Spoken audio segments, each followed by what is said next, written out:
Hi, all. This is Tricia from The Tightrope, and popping in to say hello, to say thank you so much for being a member of our community and all the support you've given us by joining our Patreon channel. We're constantly working to grow our community so that we can bring you more insightful content and quality productions. So please continue to help us reach our goal of 1,500 new Patreon subscribers by the end of June. If you haven't yet done so, please go to www.patreon.com/the tightrope pod to join. Don't forget to share this news with your friends and your family so we can keep the tightrope alive. Thanks so much, and we'll see you there soon. Hello, my name is Dr. Maulana Karenga, and I'm on the tightrope. We are witnessing America as a failed social experiment. How do we tell this story in a way that builds the kind of emotional momentum that colorblind ideology builds? So many young brothers and sisters of the younger generation find themselves so far removed from the best of their past. What are we going to make out of the nothing we've been given? How do you envision possibility? Hey, everyone. Thanks for joining us on The Tightrope, where, as you know, we engage in a love and justice-infused dialogue on ever-increasingly tough issues. And we are so grateful to have Dr. Cornel West as our partner in crime. My name is Tricia Rose, and here is Dr. Cornel West with us. How are you doing, Dr. West? I'm always blessed to be in dialogue with you, my dear sister. Oh, yes. Well, we have fantastic times talking, but today we have a very special guest who I'm going to graciously and thrillingly allow you to do one of your classic introductions of. Turning it over to you, Dr. West. Well, we are very especially blessed today because we have a living legend. We have a towering intellectual. We have a freedom fighter of longevity and consistency for over 60 some years. Now I know we're gonna zero in on the legacy of Malcolm X. I know that we're gonna talk about those conversations beginning that our dear brothers had with Malcolm X, but we're talking about my dear brother, Maulana Karenga. He's a master teacher, a keeper of a tradition that goes all the way back to Africa, which is where the species emerged, the critiques of Eurocentrism that has been fundamental to his work and his witness. He is the 14th child and the 7th son of a Baptist minister and a tenant farmer of great dignity. And of course, his mother of great preciousness and dignity. That Maulana Karenga is very special to me because he was the first person actually to have me reflect on Prophesied Deliverance that came out 40 years ago. And his intellectual contributions to the movement that we really don't have time to go into, but we can begin with the introduction to Black Studies, which is a classic that helped lay bare the discipline of Black studies. His work on Egyptian ethics and Ma'at ethics and the way in which it is a precursor to what we understand Hebrew scripture, what we understand the Greeks, trying to get us to think outside of Europe without trashing Europe, building on the best of Europe, but building on the best of Northern Africa and African cultures and civilizations. So his work on the Huzia becomes very important in this regard. He's also the hardest working person I know in the academy. That his weekly contributions to the LA newspaper, Centennial Black newspaper, high quality work that I hope that people get a chance to read. His unbelievable scholarship, 2 PhDs this brother got, political science and in philosophy and ethics. And the latter one was over 800-page dissertation. I was blessed actually to be be part of that process many years ago, just like I'm very blessed to write the introduction to the best work ever written on Malcolm X, which is the book that we are waiting Maulana Karenga to finish. Because what I read already was hundreds of pages, the highest quality engagement with the greatest freedom fighter of the 20th century, Malcolm X. I know I'm taking time. I can go on and on and on. Of course, I want to salute Sister Tia Moya, who is his magnificent companion, standing not beside, but alongside him, his weekly gatherings at his cultural center, where after 60 some years, he's still on fire, still fresh. And we won't talk about how old he is, but you wouldn't know he'd been around for 79 years because he has the schedule of a 29-year-old. Why? Because Maulana Karenga got a love for truth, a love for justice, and a love for Black people. And especially Black working and poor people. So he and I have had chances to go back and forth. We agree, we disagree, we learn from each other, we wrestle, and so forth and so on. That's beautiful. But most importantly, it is that when you are the living legend that he is, when he has the wisdom and analysis and vision that he has, we must listen. And that's why we're going to take our time today.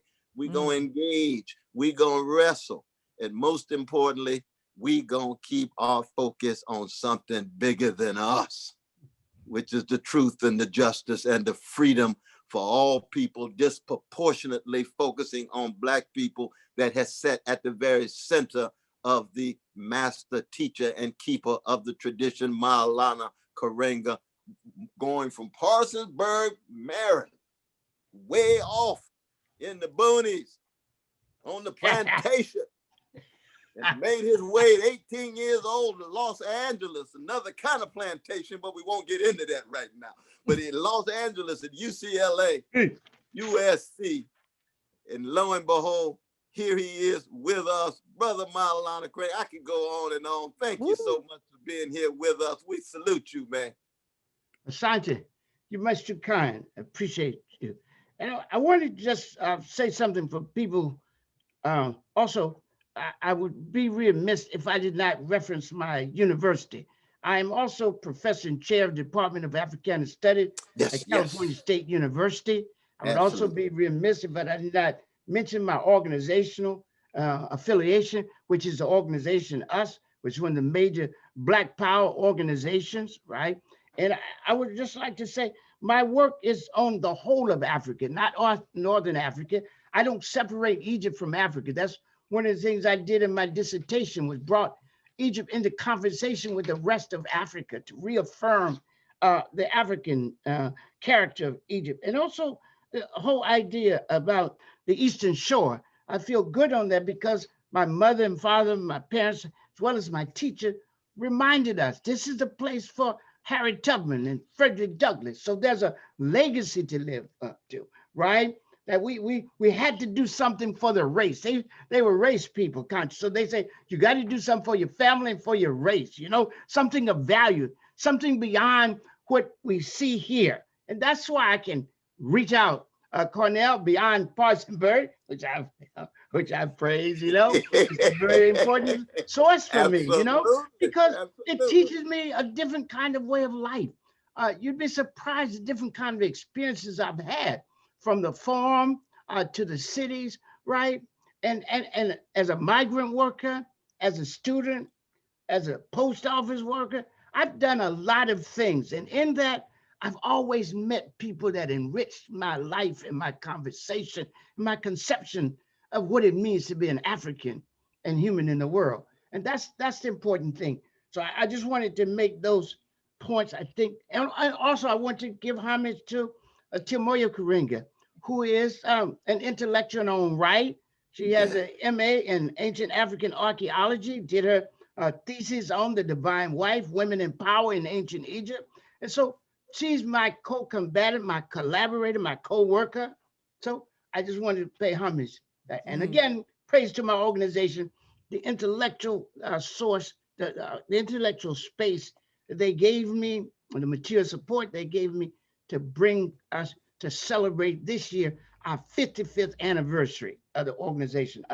And our motto is unbudget for this year, unbudgeting Blackness for 55 years. Well, brother, as you know, I was blessed to be there on the 50th. Yes. I was blessed to be there on the 55th. That's right. And I really was honored to bring you always. On the 60th. If we can live, we can keep living. I'll be there on the 60th. We have to go as long as Du Bois and Anna Julia Cooper. You know, we owe that to them. We got a legacy to bear. But share with us, our dear brother, your sense of calling, your sense of vocation as intellectual, as activist, as organization founder and leader, and as someone who is trying to get us to understand the legacy of Malcolm X as it relates to 2021 with the implosion of the American empire with neo-fascism escalate. Yes. Appreciate what you've asked, if I understand correctly. I start from the fundamental assumption that this is our duty, to know our past and honor it, to engage our present and improve it, and to imagine a whole new world and to forge it in the most ethical, effective, and expansive way. So I was working on my first doctorate at UCLA, and the movement was emerging, and we left. Some of us left, you know, some stayed and some left. And I told Molefi Asante, who's, you know, a good friend of mine and colleague, I told him I was glad he stayed because somebody had to maintain the institution. But I wanted to respond to Mary McLeod Bethune's call. She said, knowledge is the prime need of the hour, but people want to know, what are you going to do with your knowledge? And she said, it's up for us to have that knowledge, to discover the dawn and share it with our youth and the masses of our people who need it most. So I left and I developed my philosophy, Kawaida, out of which I created Kwanzaa and then Nguzo Saba and established my organization up. By 24, I had laid out the fundamental framework for my life, and I have pursued that path since. I met Minister Malcolm X in 1962. He certainly is very important to us, to my development of my philosophy, to my conception of an organic activist intellectual, right? I borrowed from him his concept of cultural revolution, his emphasis on education, his emphasis on Pan-Africanism, his emphasis on third world unity, all those things, armed defense, right? The whole idea we have the right and responsibility to defend ourselves by any means necessary. And I want to just say this is a rich concept. It is not a question of violence. When you do that, what happens is you give Martin Luther King, and usually compare him with, contrast with Martin Luther King. See, violence is intentional force, unjustifiable, unethical, intentional force to harm or kill, right? That's not what Malcolm is talking about. When Malcolm says freedom by any means necessary, as I read him and as he wrote and talked, he says, it depends upon the European, it's the oppressor. It's the same thing Nelson Mandela said. And I bring Malcolm into conversation in my book with the major liberation fighters of his time. So you can see how his conversation is in harmony with this conversation. So freedom by any means necessary. What does the oppressor force us to do, right? Because if he stopped oppressing us, we wouldn't even have this question, right? Second, though, and this is the part that people miss, when you say freedom by any means necessary, you mean that the people struggling must be able to make the sacrifice, engage in the service and the work that is necessary for freedom. Freedom by any means necessary means there's a responsibility on us too. Because guess what? As we say in Kawaida, the oppressor is responsible for our oppression, but we're responsible for our liberation. And part of our responsibility is to hold ourselves, but also them responsible also and accountable. And so that's how we kind of. So I met Malcolm in 62. We had invited him to UCLA to come and speak. And the people were like overwhelmed by it. First they resisted it, but we finally got it with the Black Student Union.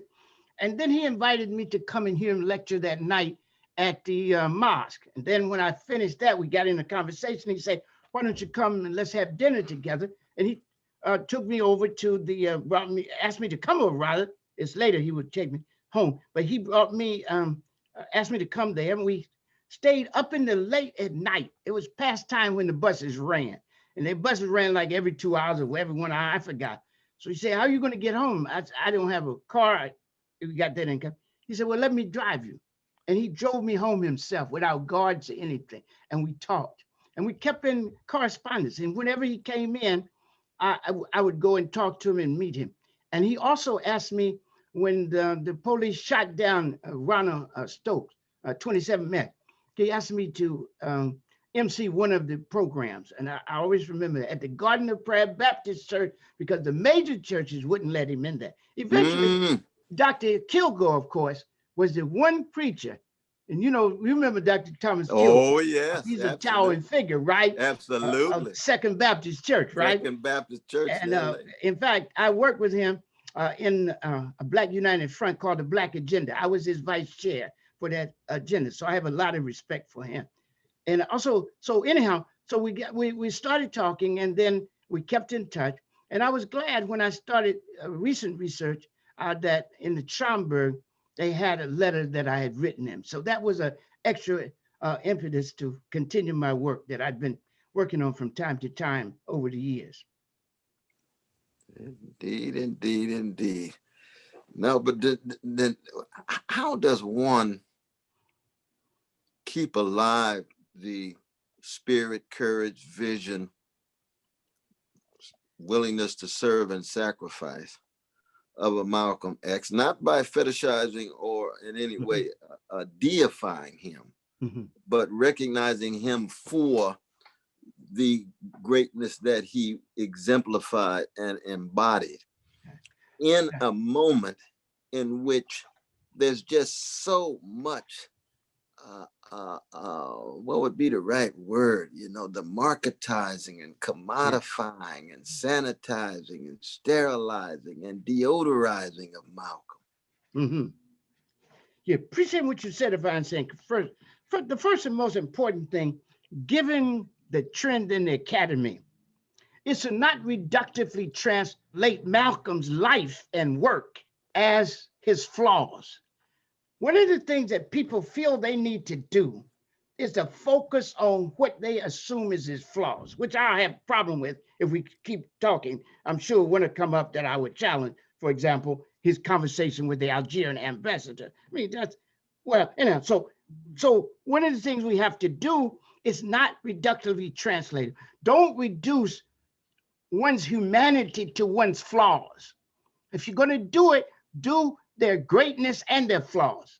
But we don't like King or Anna Julia Cooper or Fannie Lou Hamer or Ella Baker or Frederick Douglass or Malcolm X or Messenger Muhammad or Martin Luther King. We don't like them because they did something wrong. We don't learn from that in the same way we learn from the other. The best we learn from that is not to do it. But what he did, that's a library of lessons, right? And we have to study that library. We have to read it critically. And that's important. And so don't pretend that humanity is reduced to its flaws. Let's give the whole picture of Malcolm. And if you're going to talk about him in his biography, talk about his achievement as well as the flaw. But the dominant society creates janitorial history, bottom feeding history, looking for flaws, looking for stench and stain, and bringing it up as if it's some great revelation, as if that's why we're studying these people. I'm not studying. Give that to the oppressor. That's what he does. Give me what you think.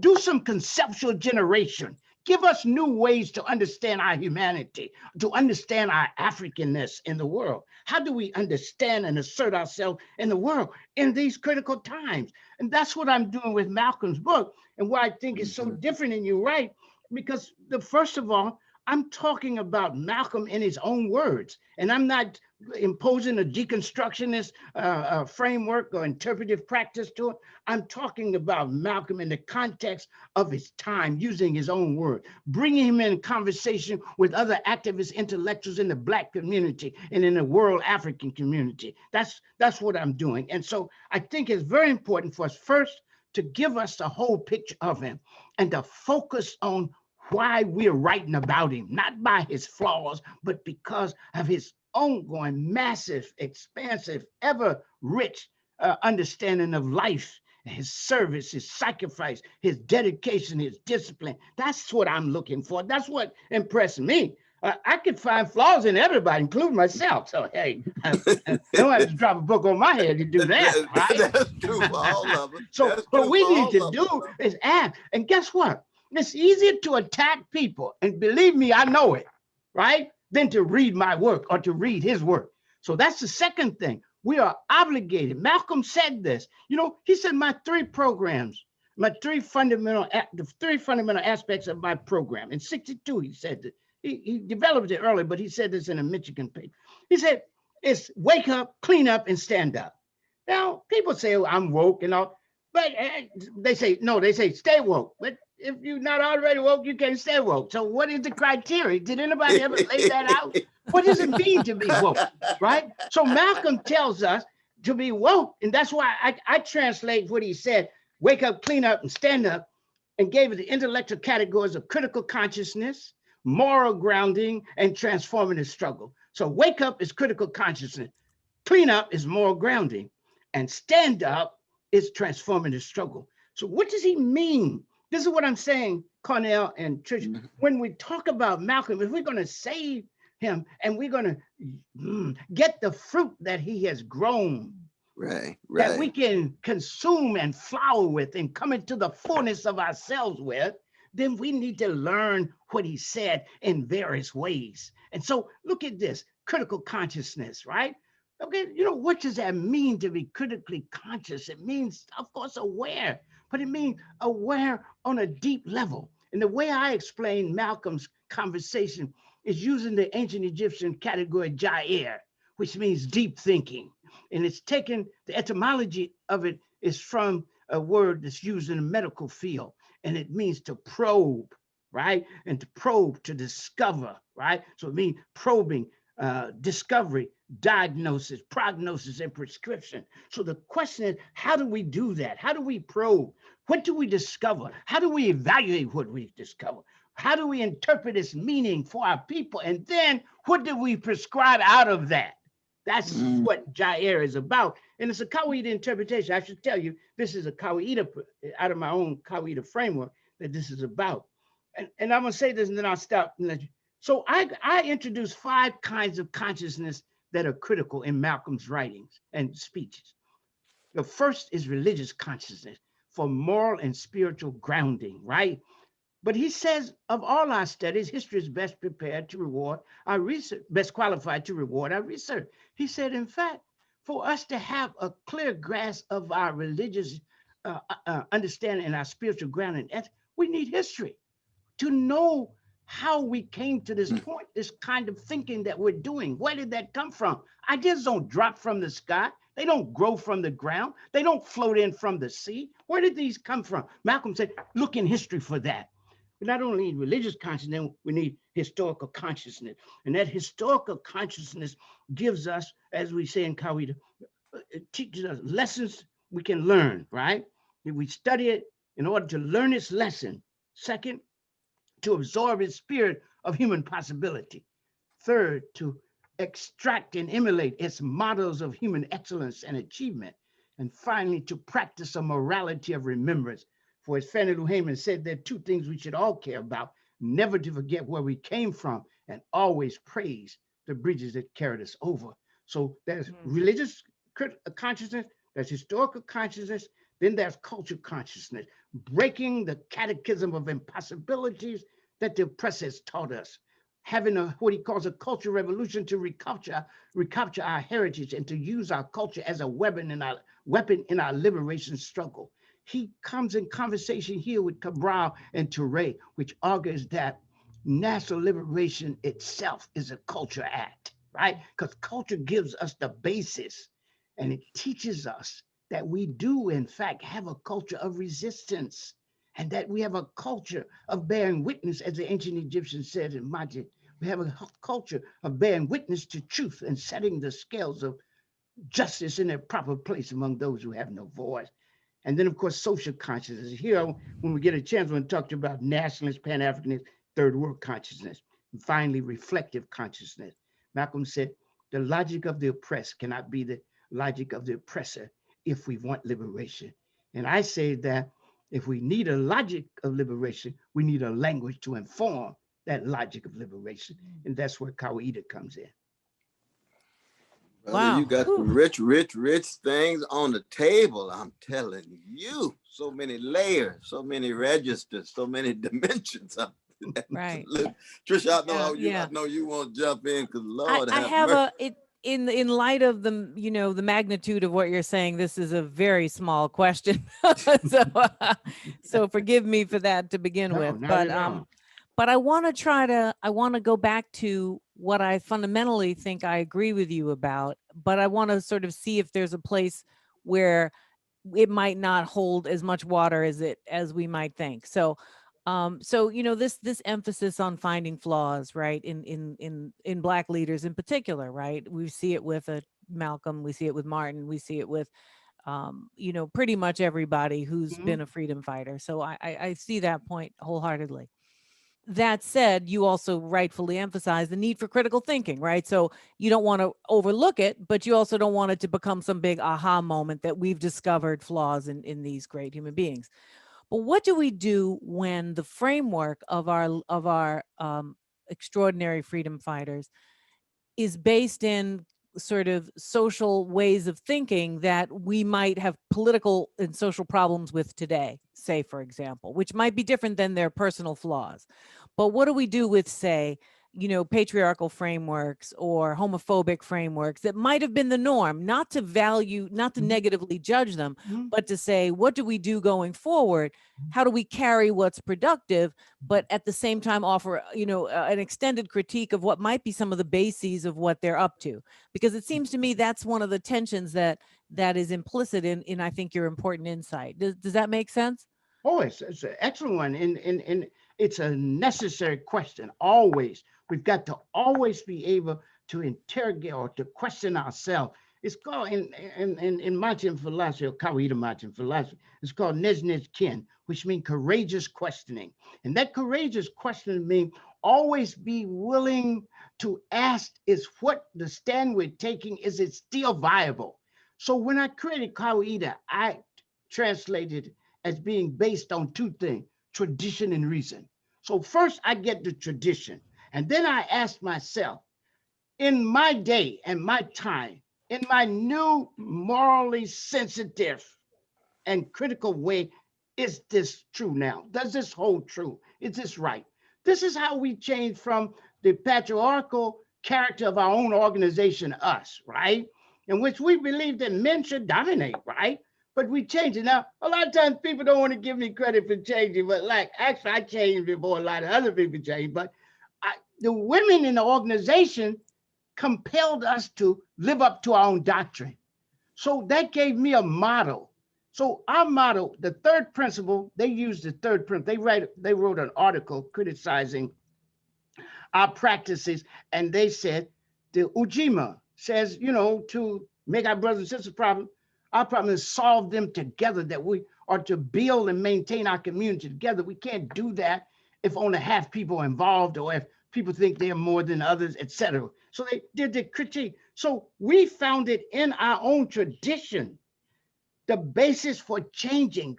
If it's imposed from outside, it doesn't work. It's like the conversation about a female clitoridectomy, right? It's the continental Africans say, yes, we should criticize, but the women there and the people must be able to become self-conscious agents of their own life and liberation, and they must say no, and they must break it. Whenever you try to impose something, it doesn't work. So now, I just wanted to say it's a full question. So what I'm going to say again is this: we've got to struggle consciously against ourselves, against that in us, which is in contradiction to our best values and our most ethically sensitive and depthful thought. That's our commitment, tradition and reason. Everything we used to do is not right. Everything our heroes and heroines used to do, used to think is not right. That's what we come in with. But we ask, what is in this philosophy that actually can be used to argue against the wrongness of some other position. And then also we say, listen to how I define my philosophy. Kawaida is an ongoing synthesis of the best of African thought and practice in constant exchange with the world, in constant exchange. So we want to have the best of what it means to be both African and human. So we can learn from the world. We can absorb from the world, but we're not absorbed by the world.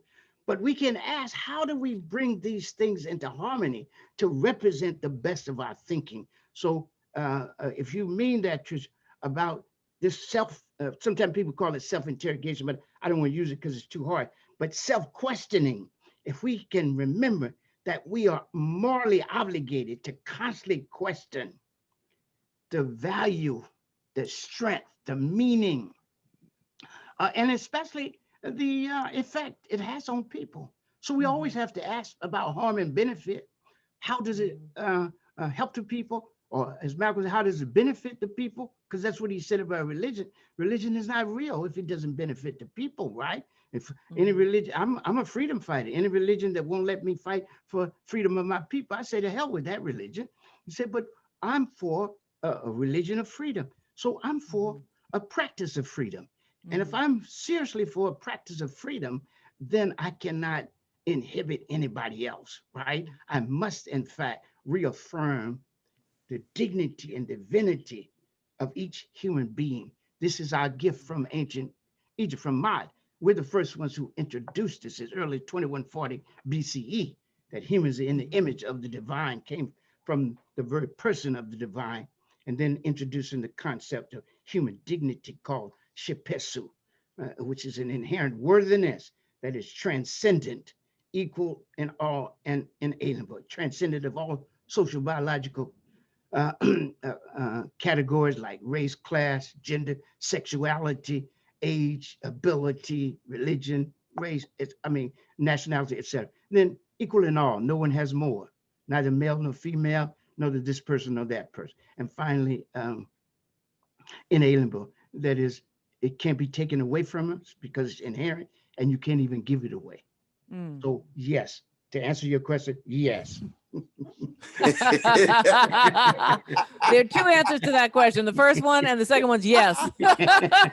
Oh, that's a rich yes. Now remember, Yes and Malcolm yeah. said Thank at you. the very end of autobiography, he says that I'm for truth no matter who is for or against it. I'm for justice no matter who's for or against it. That's right. And that comes from...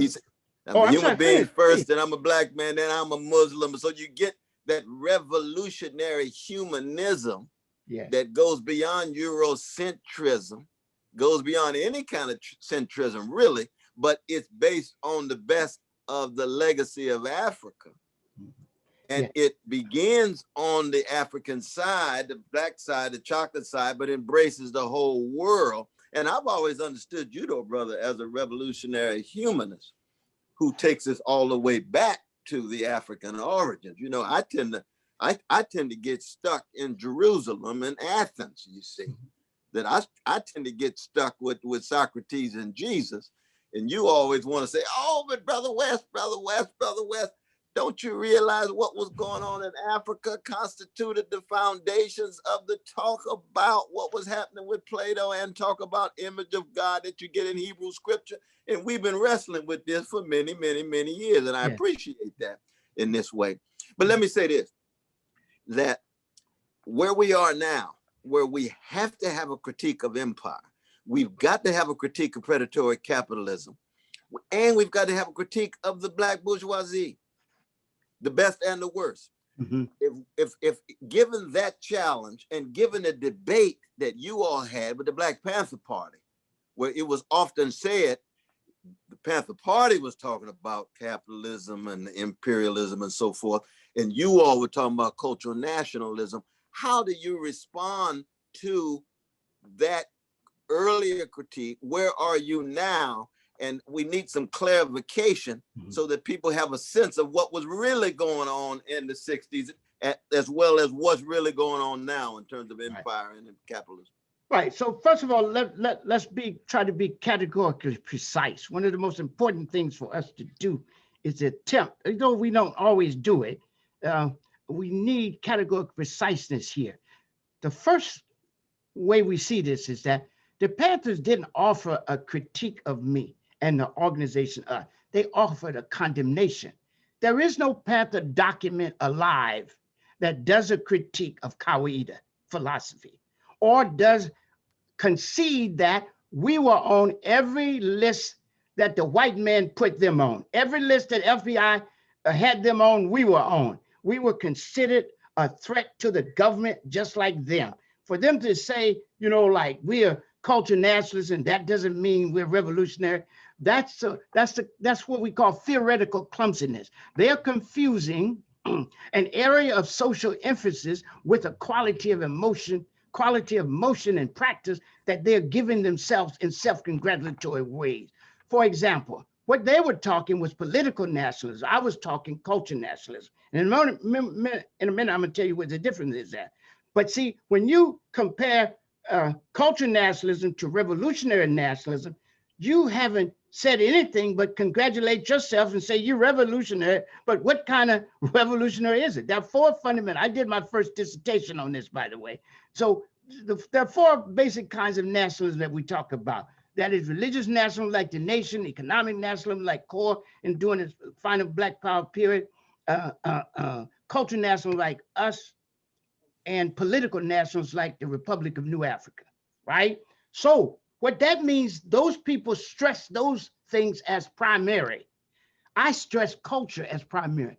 Du Bois, in an article right after the March on Washington, he said, "I'm afraid that Black people so interested in integrating with the dominant society, they'll forget their great gift they bring. And it would be as if they haven't thought of these things, these major issues that affect humanity and this country. And if they keep, eventually they'll feel more akin to people in Germany than people in Africa." And look what has happened, right? We have this conversation where we can't even say we're Black. We can say everybody else is. We're the only people you can be too much of. You can't be too Japanese, you can't be too Jewish, you can't be too Chinese, but you can be too Black. Y'all talking too Black right now. What is that about? Yeah. Mhm. Dr. Karenga, let me ask you a question about culture here, because I've struggled in my career to figure out what to do with what I understood as the history of Black culture as cultural resistance for the most part, but also what happens to Black culture when it becomes part of a mainstream society, which has happened across the last 40 or 50 years.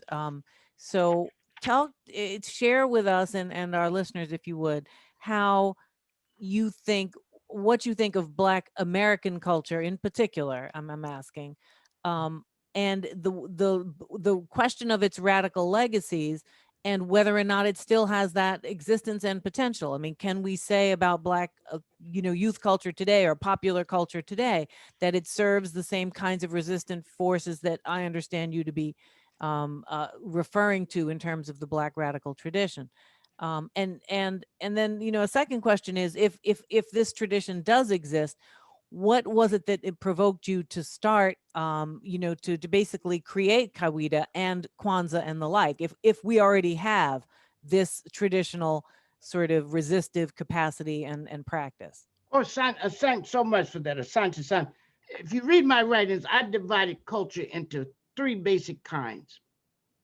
Mass culture, which you were talking about, that is dominant society culture, which is consumerist culture, which is faddish, which is transitional, which is moved by consumption and faddism, right? Moving on all the time. Second, popular culture. That's the people's or communal culture. I shouldn't have said popular. Communal culture. Communal culture is the second one. That's the culture our people create just to live. Their live experience is a culture activity, right? And so they sing and they dance and they write and they read and they go to church and to mosque and to temple and they do things and create. Then there's national culture. That's where the activist, organic, intellectual comes in. So when you ask me, why did I create Kawaida? It was to provide a revolutionary culture philosophy by which people could understand themselves and assert themselves in dignity affirming, life enhancing, and world preserving ways, right? I believe what Bethune said, Dr. Bethune, that we had to take this knowledge and make it applicable to life, right? And so there's always development, no matter how great we feel we are or we're in the path, there's still something to do. And no matter how developed we are not at the end. We have not come into the fullness of ourselves. What would we look like without oppression? What would we look like without oppression? We would be multidimensional. We could write, we could sing, we could do science, we could do math, we could do so many things, right? Because now we don't have toil, we have labor, we have work. And work is toil is just for survival activity, right? Compensation for in order to survive. But work is a self-defining, self-developing, self-confirming activity. I'm confirmed in my teaching. I work, I don't labor. So let me just tell you my principle. Yeah. Each people and culture is a unique and equally valid and valuable way of being human in the world. I repeat, each people and culture is a unique and equally valid and valuable way of being human in the world. And they have the right and responsibility to speak their own special culture truth and to make their own unique contribution to the forward flow of human history, and especially to how this society is reconceived and reconstructed. Also, I believe that we must constantly struggle for common ground in the midst of our diversity, because we must build the good world together we all want and deserve to live in. And finally, I think that if we're talking about diversity and respect for each other, we must commit ourselves to an ethics of sharing, shared good in the world, common ground good in the world. That's what we have to do. Well, wow. That's beautiful. Beautiful. It's not, but it's the Well, universalism, the internationalism, but it is fundamentally immersed and grounded in the best of African civilizations, the best of Black culture, and the best of what we have created in the face of the multiple catastrophes that have bombarded us Yes. down through the years. One of the most important things we can do is to dialogue with African culture, not just ancient, but also modern, not just continental, but also African American, Caribbean, the world African community. And what we, by that dialogue, I mean asking questions and seeking answers to the fundamental issues confronting us and humankind. What does it mean to be human? How do we come into the fullness of ourselves? How do we define community? How do we define goodness? What is our right relationship with the environment, right? How should we view the stranger, right? How should we treat immigrants, refugees, people seeking asylum? What does Africa have to say about that? We know what Israel has to say. We know what Arabia has to say. We know what Greece has to say. We know what India has to say. We know what China has to say. But what does Africa have to say? That's my life's work. That's so my so life's work. what do you make though of the fact that the nations you describe, right, are functioning as nation states, right? Whereas Black America in particular is not functioning as a nation state. And in fact, it shares, I mean, I would say, and maybe the two of you would, disagree with me wholeheartedly, but that, African Americans are very American. And we're other things too, but we're also very American. That's true. Right? That's true. That's true. In many, many ways. That was, No, and that's so true. so therefore, we are actually part of this project, even as we're also despised by it and destroyed by it, and so on and so forth. Yeah. So there's a complexity there, because when you say we hear what all of these countries feel about X, which in the case you were giving was immigration or whatever it is. Right. you know, you're presupposing something about Black America that I'm not sure Black America presupposes about itself. Well, let's be honest. Even when people claim they're speaking for the people, they should know that there's a variety of voices, right? And Right. what we're doing is trying to create a discourse that will reach the maximum amount of people so that something of value can be served. Martin Luther King, I was going to say this earlier, but now I'm going to say it again. Martin Luther King is pointing to what I'm talking about when he said this. The first night at the Montgomery Improvement Association meeting, 55, he says, so let us struggle that years from now, historians will have to say, there lived a great people, a Black people, who through their struggle injected a new meaning and morality in the veins of civilization. This is our task and overwhelming responsibility. I believe that. I think that's real. So that we're in America and the continental African is in Ghana or Zimbabwe, or the Caribbean is in Jamaica or Haiti, doesn't matter. It's still the question, what is the best of our thought? It represents us. It's not enough to claim America, right? Jews are Americans. Do they ever talk about, well, you know, we're American and, you know, even though Israel is there and then we really are in America, they don't do that. They ask, what is Jewish culture has to say about this? The Chinese, the Japanese, all of them do that. The Armenians. We're the only ones made to question the relevance of our origins. And that's why Malcolm said, I'm sorry. But some of those categories are different. I mean, the Jewish people are also a set of, you know, a religious practice. They're not just a people in the way you're describing Blackness across time and space. Oh, but they're ethnicity. They're an ethnicity.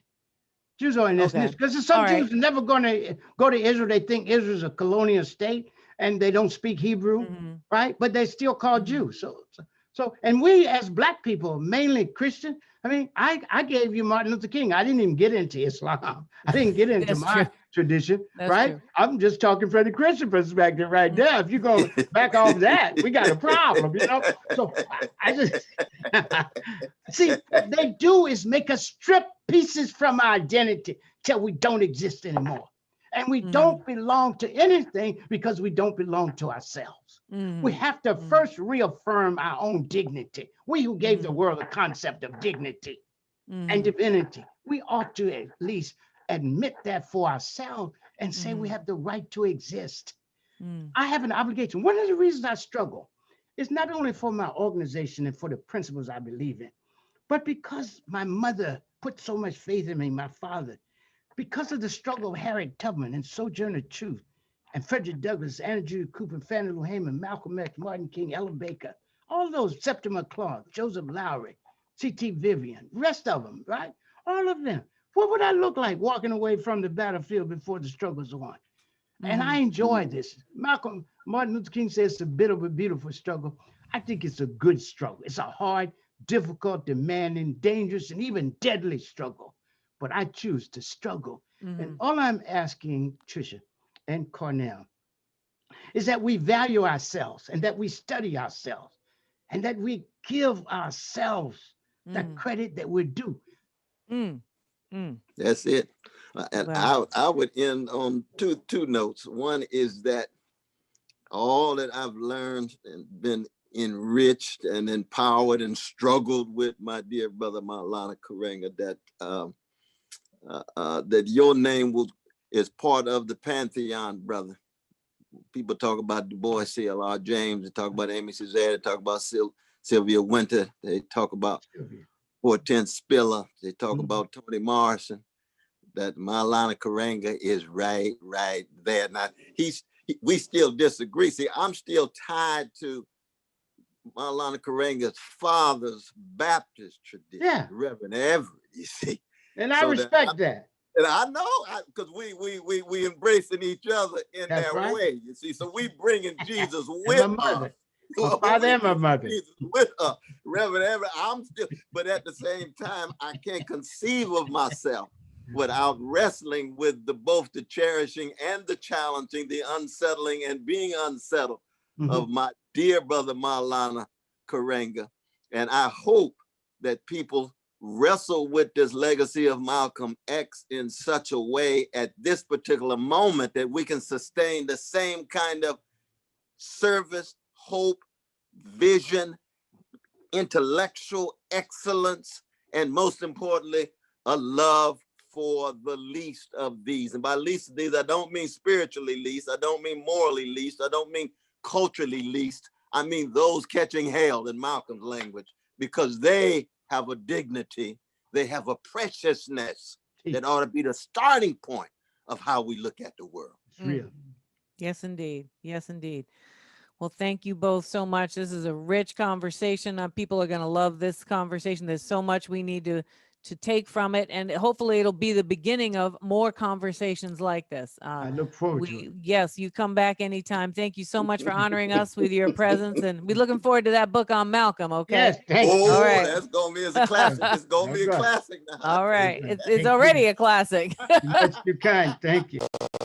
Wow, that was something. That was legendary, Cornel. That was No, that gave me a lot to think about. I haven't. That was one for the annals of history in terms of the world being exposed in so many ways. He's already been exposed in so many ways as well, but just for us and for our audience to be able to have access to Maulana Karenga, it's a beautiful thing. It's a beautiful Yeah, you know, thing. sometimes you don't realize just how much you begin to accept certain terms of the framework you're in, right? So that's why I was pushing him, so I could see, okay, well, you know, what are the presumptions of where we are? And there is a certain sense where Black people are constantly being denied the capacity to be Black, even as they're always constructed as so Black, right? It's a complete contradictory state of existence. That's Anyway, so very true. I'm looking forward to listening and watching that episode myself. Yeah, well, we'll listen to that over and over and over again. Yes, but indeed. It's always a blessing just to Yes, it is. be It with is. you, Yep. Sister Tricia. I'm telling you. Cornel, my pleasure always, entirely. So I'm going to say goodbye to y'all out there. Cornel and I wish you well. We were thrilled you joined us on the Tightrope. As usual, please follow us, complain, talk to us, make suggestions. And hopefully you'll come to the Patreon world at www.patreon.com/the Tightrope Pod. So we look forward to seeing you next time. Don't miss us. Take care. My dear brothers and sisters of all colors, I want to salute you in regard to your marvelous support of my dear sister Tricia and I over this past year. But we are now at a fork in the road. We have got to shift. We've got to move now to Patreon to maintain our freedom from corporate influence and a whole host of other external influences. And we hope that you come with us and stay on this love train. Yes, we do. We really need your help and support, and we're really excited about the future and what we're planning. So we want to just remind you that to access the full episodes going forward, please go to www.patreon.com/the Tightrope Pod and become a member of our Patreon community if you aren't already one. We have several subscription tiers to make the show accessible. It's affordable, and there's lots of opportunities for community building. But we really need your help. Our goal to keep our show going in a really smooth way and to know we can depend on the next week and the next week is about 3,000 members on Patreon. That's our goal for the year. If we can get that goal met as soon as possible, we can keep the Tightrope alive and well and flourishing and keep you with us in conversation. So we look forward to your support. We hope you do what you can, spread the word, talk about the Tightrope on your favorite platforms. And we just are grateful for all you've done to make this show a reality and to send us so much love. And we have to mostly thank Cornel for his wisdom and genius. And we just look forward to seeing y'all soon.